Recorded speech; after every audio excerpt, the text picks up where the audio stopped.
မြန်မာနိုင်ငံမှာစီးပွားရေးနှစ်ခုရှိတယ်လို့ပြောရင်ဟုတ်ပါတယ်တစ်ခုနဲ့တစ်ခုလုံးဝကိုမတူညီတဲ့ကမ္ဘာနှစ်ခုကြောင်းကိုဒီနေ့ကျွန်တော်တို့လေ့လာကြည့်ကြမှာပါတစ်ခုကတော့အားလုံးမြင်နေရတဲ့တရားဝင်စီးပွားရေးလောကနောက်တစ်ခုကတော့အမောင်ထဲမှာလက်ပတ်နေတဲ့အရေးစီးပွားရေးတစ်ခုပေါ့ကောင်းပြီဒါဆိုအရင်ဆုံးအားလုံးမြင်တာတဲ့တောက်ပတဲ့ပချန်းနေဆက်လိုက်ကြအောင်ခေတ်သစ်မြန်မာနိုင်ငံကိုပုံဖော်နေတယ်လို့တောင်ပြောလို့ရတဲ့အင်အားကြီးဆုံးစီးပွားရေးသမားကြီးတွေနဲ့အရင်ဆုံးမိတ်ဆက်ကြည့်ရမယ်ဒီမှာကြည့်လိုက်ရင်မြန်မာစီးပွားရေးကိုလွှမ်းမိုးထားတဲ့အဓိကပုဂ္ဂိုလ်ကြီး9ဦးကိုတွေ့ရမှာပါAsia Wong ကဦးထွန်းမြင့်နိုင်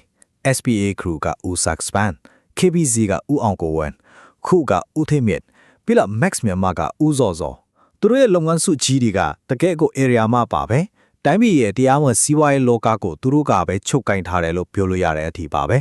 ဒါပေမဲ့အဲ့ဒါကဇလန်ရဲ့တစ်ချက်ပဲရှိပါသေးတယ်အဲ့ဒီတရားဝင်စီးပွားရေးနောက်ွယ်မှာအင်အားကြီးတယ်လို့မမြင်ရတဲ့နောက်တဲ့စီးပွားရေးတကူရှိနေသေးတယ်ဆိုတော့အဲ့ဒီစီးပွားရေးကိုရောဘာကမောင်းနေနေတာလဲအဖြေကဒီပုံထဲမှာပါဒါကမြန်မာနိုင်ငံကဘိန်းစိုက်ခင်တစ်ခုပေါ့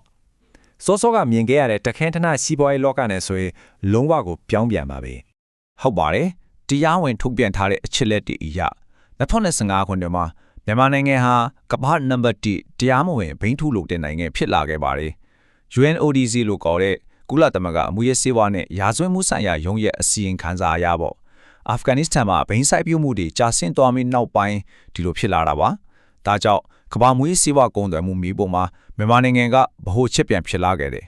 ဆိုတော့ဒီတရားမဝင်လုံးခန့်ကဘလောက်တောင်ကြီးမားတယ်လဲဆိုတာဒီခင်းကနန်းကိုကြီးလိုက်တာနဲ့သိနိုင်ပါတယ်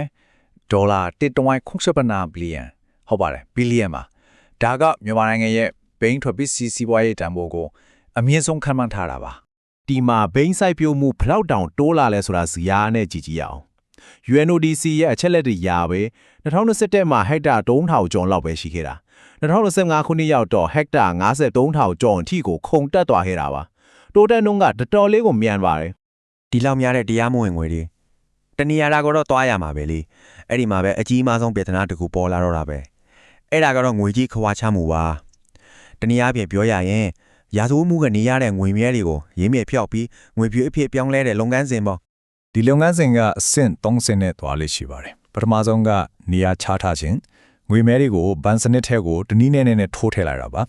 ဒုတိယအဆင့်ကအလွာလိုက်ခွဲခြင်းဒီနေရာမှာငွေရဲ့ရင်းမြစ်ကိုလုံးဝဖျောက်ဖျက်ပေးဖို့ငွေလွှဲပြောင်းမှုတွေအများကြီးရှုပ်ထွေးလုပ်ပါတယ်နောက်ဆုံးဆင့်ပေါင်းစည်းခြင်းမှာတော့အဲ့ဒီငွေတွေကတရားဝင်စီးပွားရေးတွေကိုပြန်ဝင်လာပြီးတုံးလို့ရတဲ့ငွေဖြူတွေဖြစ်သွားပါတော့တယ်ဒီလိုငွေချေးခွာချမှုတွေကိုဘယ်သူကစောင့်ကြည့်နေတယ်လဲ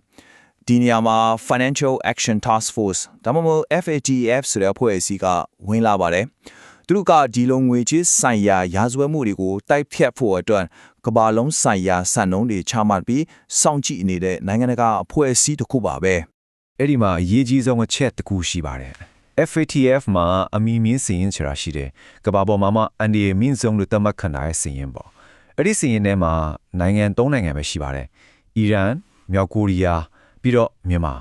ဒီ၃နိုင်ငံနဲ့ပါပဲဒါကနိုင်ငံတကာအတွက်အနီအောင်အချက်ပြနေတာဖြစ်ပြီးမြန်မာဗဏ္ဍာရေးစနစ်တစ်ခုလုံးကိုမေးခွန်းထုတ်เสียဖြစ်နေတယ်ဆိုတဲ့အတိတ်ပဲပါပဲကဲအခုကျွန်တော်တို့အစားပိုင်းမှာပြောခဲ့တဲ့သတင်းကြီးတွေစီကိုခဏပြန်သွားကြည့်ကြရအောင်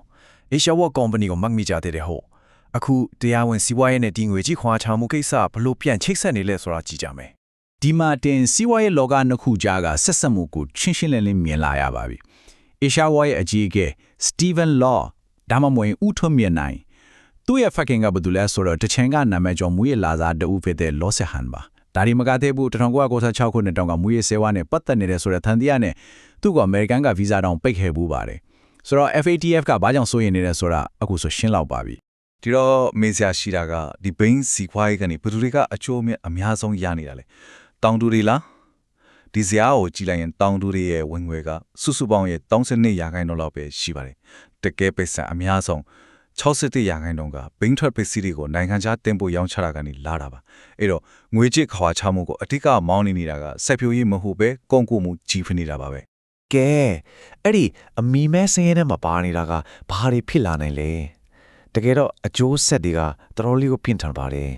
အမီမဲစာရင်ဝင်ဖြစ်သွားပြီဆိုရင်ကမ္ဘာနိုင်ငံတွေအားလုံးကနေတင်ကျက်တဲ့စစ်စစ်မှုတွေကိုခံရပါတော့မယ် အရေးကြီးတဲ့နိုင်ငံတကာရင်းနှီးမြှုပ်နှံမှုတွေဝင်မလာတော့တာမျိုးဆုံးရှုံးသွားတာမျိုးတွေဖြစ်လာနိုင်တယ်။ဗဏ္ဍာရေးဆိုင်ရာကန့်တက်မှုတွေတံပြန်အရေးယူမှုတွေနဲ့လည်းကြုံရနိုင်တယ်။အစိုးဆုံးကတော့ကိုယ်နိုင်ငံရဲ့ဗဏ္ဍာရေးစနစ်ရဲ့ပရောမှာဘယ်သူကမှယုံကြည်မှုမရှိတော့တာပါပဲ။ ဒါကြောင့်နောက်ဆုံးမှမေးခွန်းကြီးတစ်ခုကြံခဲ့ပါလေအဲ့ဒါကတော့တကဘာလုံးကယုံကြည်မှုပေါ်မှာအခြေခံပြီးတည်ဆောက်ထားတဲ့ဗန္ဒာရေးစနစ်ကြီးတစ်ခုကဒီလိုမျိုးအရေးထဲကနေမွေးဖွားလာတဲ့စီးပွားရေးတစ်ခုကိုတကယ်ပဲအခအရန်လုပ်ပြီးတာစီထားနိုင်ပါမလားဆိုလာပါပဲဒါကတော့တော်တော်လေးနည်းနည်းပြီးအဖြေရခက်တဲ့စင်ခေါ်မှုတစ်ခုဖြစ်ဆက်ရှိနေမှာထေချပါတယ်